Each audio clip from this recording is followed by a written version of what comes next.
Hello, today we're going to talk about how to find the moment that a force exerts about a specific axis.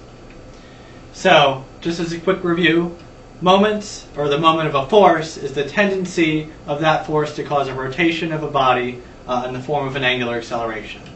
So if we imagine we've got two boxes sitting on an icy surface here.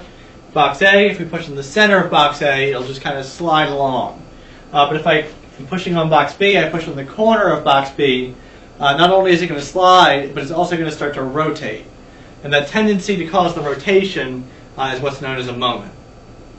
So when we want to calculate the moment that a force exerts about a specific axis, we're going to use some vector calculations. So why would we want to do this? Occasionally we'll have a 3D system where we want to find just the moment about a specific axis.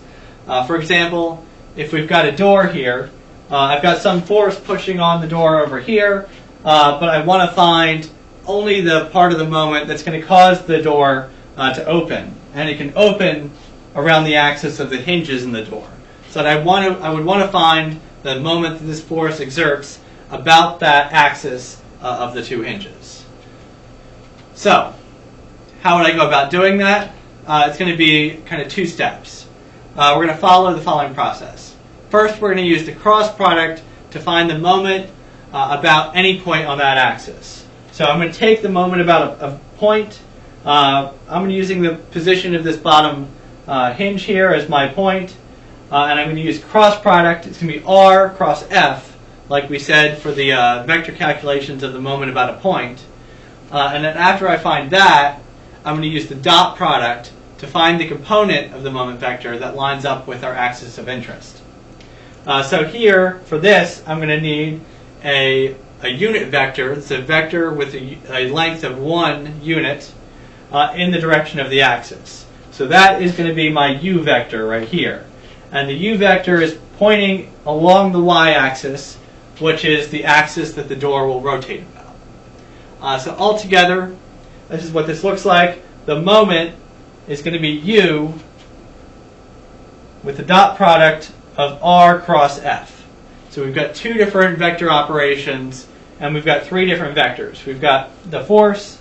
R is going from somewhere on the axis of rotation to the point of application of the force, and u is the unit vector along our axis of rotation. So the force vector is going to have an x, y, and z component. The r vector, again, can go from anywhere along this axis that we're rotating about to any point along the line of action of the force. And the u vector, again, is going to be a unit vector in the direction of our axis. So in this case, we're interested in the moment about the hinges of the door. And so it's going in the y direction. That would be 0, 1, 0. That would be 0 units in the x direction, 1 unit in the y direction, and 0 units in the z. And it's got a length of 1 in the direction that we want. So with that, that's all I have, and that's all you need to do the moment about a specific axis. Thank you for watching, and I hope to see you again.